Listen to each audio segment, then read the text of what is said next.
Buenas tardes.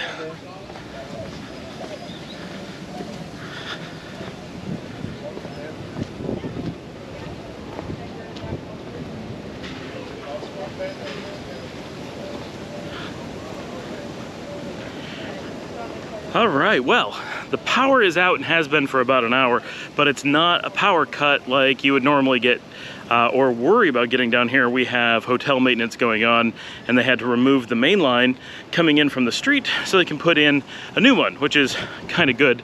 Overall, there was a bunch of old wiring and just general sloppiness issues from the past. So we have a professional electrician and crew in rewiring the hotel in general and fixing a bunch of stuff. There was like out of phase wiring and all kinds of problems and a bunch of loose stuff.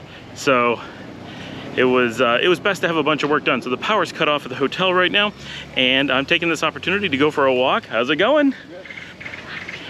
And fill you guys in, because I never get a chance to grab the GoPro and just head out. So this is kind of nice. Already had one beer, had lunch, hung out.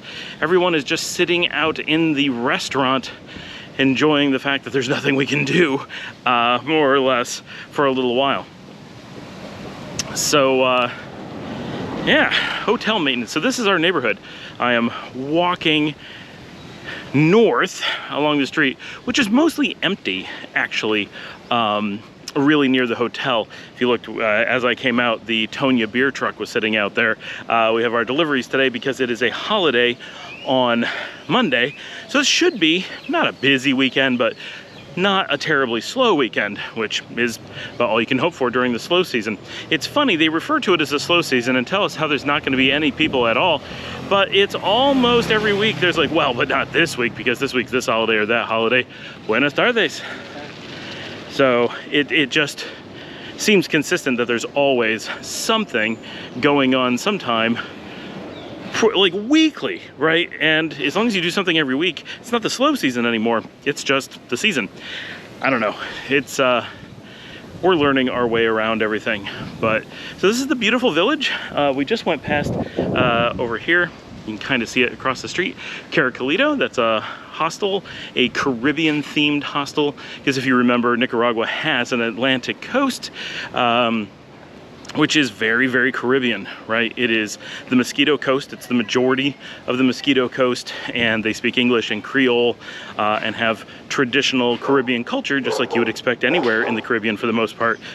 Very closely related to the Caymans, to Jamaica and that region. So it is a warm day today. This is one of the warmest days we've had in weeks. It's got to be 95, and of course we have no air conditioning at the house, and we've been warm for a while, and there's no fans, there's no nothing. It's just warm, so everybody's sitting around trying to stay cool. Here you're going to see the major mode of transportation in town. This is the public transportation system. These run up and down the street all day long. From pretty early in the morning, not super early, maybe 10 o'clock in the morning they start, and then they'll go until probably 10 o'clock at night. So especially during the heat of the day, they're very popular because it's just too hot to go walking around. Oh, we got a chicken bus. This is perfect timing. That's the actual chicken bus. We get one at least every hour, and sometimes you'll get two, and that is the local run between here in Las Peñitas and Poneloya, which is just that way, by about 3 kilometers, and Leon. So you just stand out on the street. You may have seen some people. There was a group of Swiss hostelers hanging out on the street at Monoloco waiting for the bus. That bus will go down to the southern part of town, do a turnaround. There's a huge parking lot down there. Parking lot. It's a big muddy area. And they turn the bus around, and then they come back up this way. And when they do that, they pick everyone up as they come through town and take them up to Leon. And it just happens every hour or sometimes half hour when it gets really busy. all day long. They just honk as they come through, you run out, catch the bus. Very convenient, very cheap, quite easy, and I've not done it yet, but Paul and Dominica have done it quite a bit, and they say that it's actually pretty cool to take it, meaning not too hot, because even though there's not air conditioning, they keep the windows open and fresh air coming through the whole time. So it's, I think it's like 40 cents, 35, 40 cents to get to Leon, which is about 25 minutes away by car and about 30 minutes on the chicken bus, because it does make a couple stops along the way. Yeah, so this is town in the middle of the afternoon. It is not like the Mediterranean. It is not an afternoon siesta country, so you may think because it is so hot that people would siesta in the afternoon, and I think they should, but they don't. Everybody stays working, but it does slow down a lot in the afternoon. Everyone kind of grinds to a halt because it does get warm. And I'm gonna turn around a little bit here just because this is the Tonya truck coming. This is the National Beer Company. They just did the delivery to the hotels. We'll let them go by because it's loud. And they just did the delivery to all the hotels in the area and all the bars to get ready for the holiday weekend. So they've been out in front of our hotel parked, doing all the deliveries from there for the last couple hours. So yeah, this is still doing this on the 14th, so it's a bit of a catch up, and I don't really have a plan for this video. I really just wanted to get out and start walking around some so that you can see town, because I have not had an opportunity to do this really in a long time, or at all, since I've started walking around town and know where all the places are. And I think it really helps to kind of have this meandering through town and getting a feel for what it really looks like here, to kind of appreciate what it's actually like. This is actually a beautiful house. I don't know if you're able to see it here behind me, but it's a really, really nice estate hidden behind the wall. As is a lot of the stuff here, it is common to have these big concrete walls and hide really beautiful, or pretty decent at least, homes behind them, and no one ever gets to see them. So it tends to be pretty private, which is kind of unfortunate, because there's a lot of beautiful architecture and lawns and everything that just you kind of don't realize are there, and it really makes town look like it's just walls and trees, and it's a very common thing in Central America. So you never really know what's here, and you lose a lot from that. And there's a lot of the world that does that, and there's a lot of reasons for it, but there's definitely negatives, and it's one of the biggest things that I dislike about Central America. I think if there weren't as many walls and you got to see the homes, you'd have so much more appreciation for how beautiful the homes are. People would take more care of them, because the street ends up being kind of dirty because it's nobody's street. It's the empty space between the houses, rather than in, say, Northern European culture, where the houses spill onto the street and the street connects people together, and you want the street, buenas tardes, to be really beautiful, because that's what people see, right? They see the road in front of your house as part of your space, whereas here the road in front of your house is someone else's space and doesn't reflect on you. So it's a very different way to see the world. It's funny, being down here, passing people on the street is a lot like being back in Western New York, with everybody says hi to everyone else and waves, and says good morning or good afternoon as they go by. And you can get a look at Caracalito over here. These are our nearest neighbors on the, well, I guess not the nearest, but pretty close. So things have been good. It looks like a storm is coming in today, but I don't think one really is. I know there's a storm in Managua right now. We'll see if it makes it all the way over here. But, so I don't even know where to start. It seems like there must be so much news, and in other ways, there's just not. Buenas tardes. Cross over here and explore one of the side streets. This is where it gets interesting. Right, so this is the main street that I'm on. Everybody's on the main street. The beach road. There's the one road that runs the length of Las Peñitas, but it only takes a couple seconds of walking before you're like, oh, it's a different place. But this is gorgeous too. something crawling around on that roof.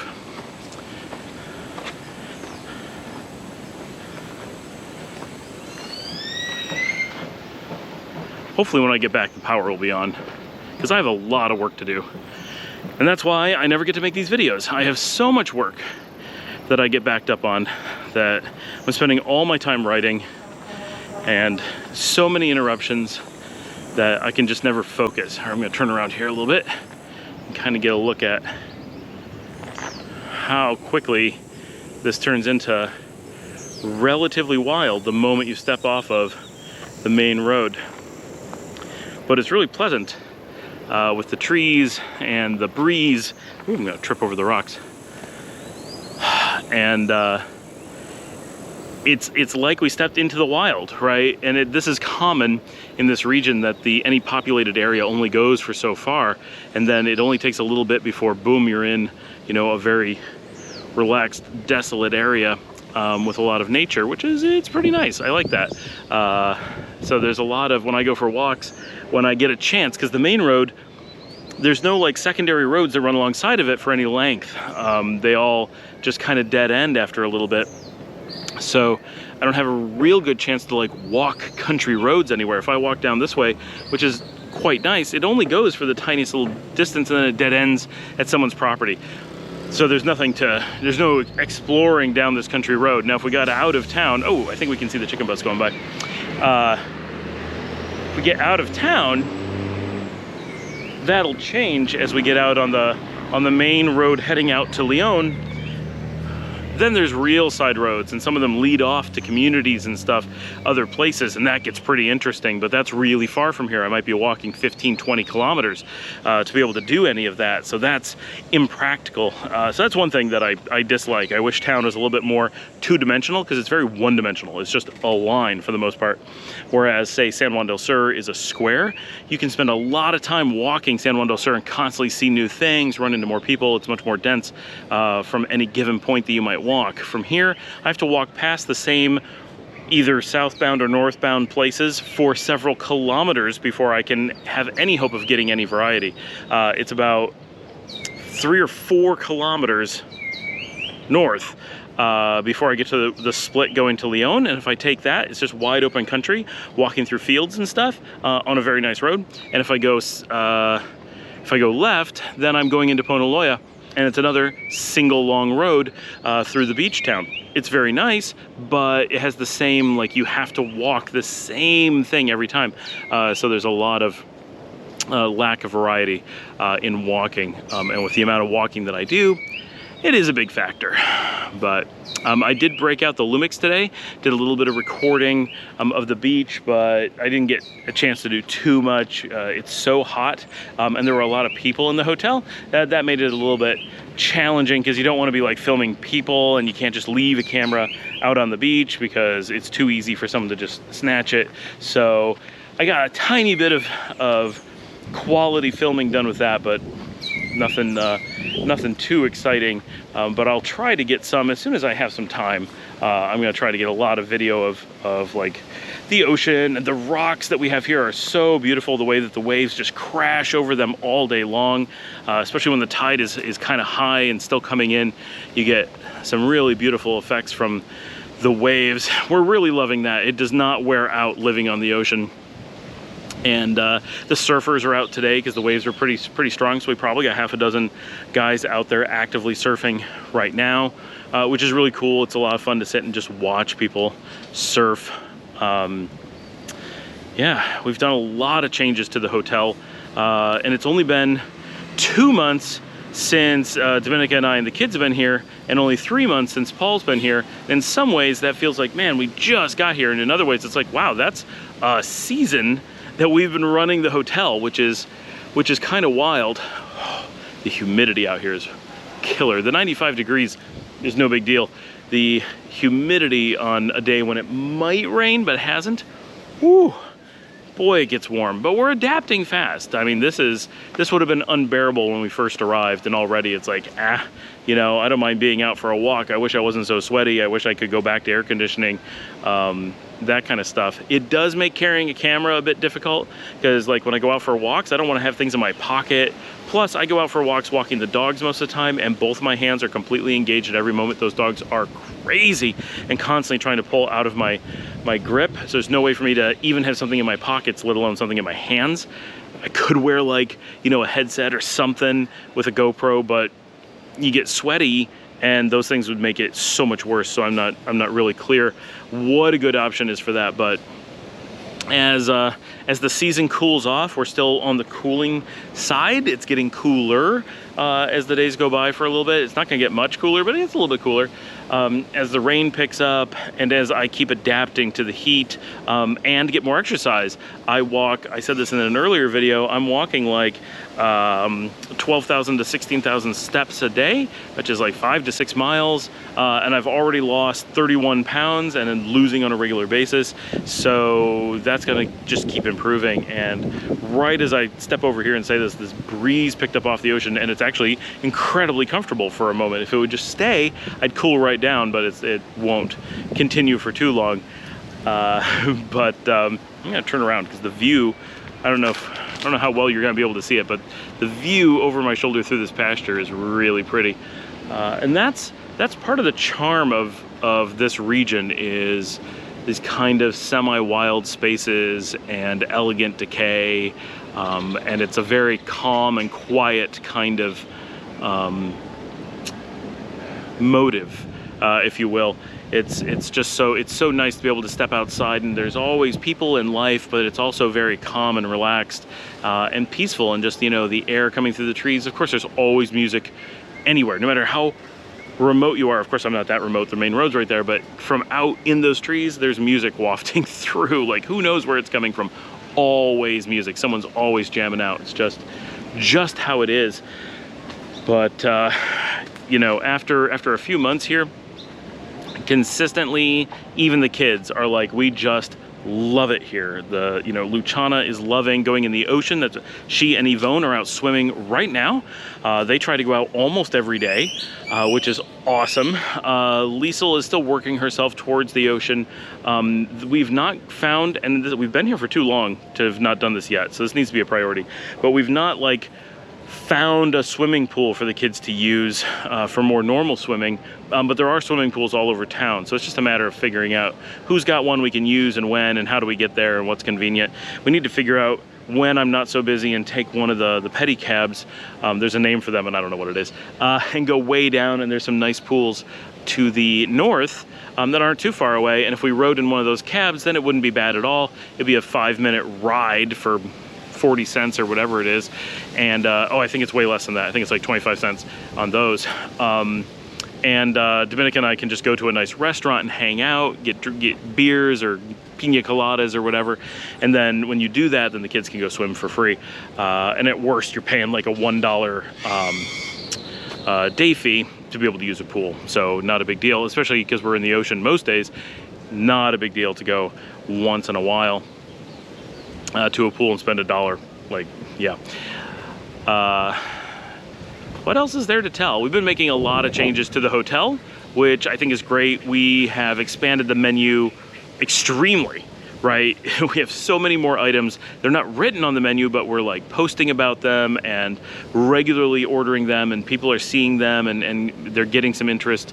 So we're very excited about the restaurant. We think that's the kind of focus of the hotel. I think it always has been. It's the kind of place where it's not too likely that you're gonna wanna go and spend the night. Some people definitely do, but not that many. In all of town, I think I counted, and there's only about 170 rooms in all of town. And this is actually one of our waiters heading into the hotel right now. And the number of people that stay in the hotel is very few. In any of the hotels, about 170 rooms total in the whole of Las Peñitas. So that's not big. That's only the size of 1 or 2 standard, relatively small American hotels. So it doesn't give you the sense of a vacation community the way that you would think of in the United States. This is a village of 3,700 people, and there's only so many people spending the night. But on days when it gets busy, especially every Sunday, many Saturdays and some Mondays, and then randomly some other times, all these people just swell into town, and you may have 1,000 or so people in the restaurants and on the beach and walking around. And that's really the majority of the traffic, not the number of people in the hotel rooms. So a big focus on the restaurant makes a lot of sense, because it can be packed, 30, 40 people all day long for, 12 hours. And in theory, we're going to extend the hours, get up like 15, 16 hours. And with all that, the hotel's only ever going to have, a maximum of 9 rooms, and typically quite a bit less, especially now, because we live in a few of them. That makes it that there's just not that many available spaces. And it's not a problem, because all the hotels don't fill up. They never really do. And so expanding the menu and expanding our hours are really the big things. And we've moved from when we first came, we had a senior chef. Woo! When we first came, we had a senior chef and a junior, and that's all we had. And now we've gone to 4 full-time chefs, plus Yvonne is actually a chef. She just doesn't work as a full-time chef, but she does cook several hours almost every day, so really adds to the overall kitchen staff. And Dominica's trying to get involved a little bit as we manage to make some space and do some baking. So we've gone from 1 to 2 people to 4 to 6, depending on how you look at it. Plus we now have a kitchen assistant, so you can kind of call it 7. It just keeps getting bigger. And buenas tardes. And it's really becoming a thing. And we've noticed pretty quickly that we're getting a reputation, and we have a number of people who are coming back time and time again from other they're coming in from Leon, they're coming in from Managua, and just coming back over and over again. So we recognize people, and they're getting to know us, and it's pretty cool. That I don't think the hotel really had that kind of audience previously, at least not to a very large degree. And so the number of people that we have that are regulars is completely different, and it's growing our day-to-day base of customers in a way that I don't think they ever have. And so we're feeling really good about the direction that the hotel is taking because of that. So that's a lot of our focus. So we want to make new menus. We're putting everything up online, and we're starting a lot of social media about that, because we really want to try to become a food destination. Most of the places here really focus on, except for the Italian place behind me that I just said hi to, they are in many cases considered the best Italian food in the country, and they are fantastic and really nice people. But other than them, pretty much all of the places in town are really focused on simply providing decent standard food at slightly higher than normal. Hey, how's it going? You're on the show. This is a very small audience show. This is not my travel show. This is my personal blog that's mostly me talking to my dad. Oh, okay. So, but it is public, so you get to say hi. Hi, Dad. And mostly focused on providing the standard fare and just beachfront seating and everything. And so that's pretty much what's all up and down the beach. There's a lot of repetitive food. A lot of just what people expect in Nicaragua, and there's not a lot of experimentation or anything like that. So trying to get away from that and have a much larger menu and a really high quality one, we're hoping to really make it into a destination that people are like, oh, we're gonna go to the Simple because they have all these food options that you can't get other places in the country. And already we've noticed that Dominica goes to Leon all the time for shopping and stuff, and they're always trying out all the different restaurants, and there's a lot of really well-known ones, a lot that are pretty good, have some pretty interesting menus, and every time she goes to one, she's disappointed and like, well, we can make this and make it better back at the hotel. Why do I need to go and pay more to get it in Leon when I can stay home and get it? And so we're kind of, you know, even for ourselves, creating a situation where going other places doesn't often make sense because it's so good at home. So I'm hoping the power's back on. I'm gonna head back to the hotel now because I'm standing just one door away, and I'll see everybody tomorrow.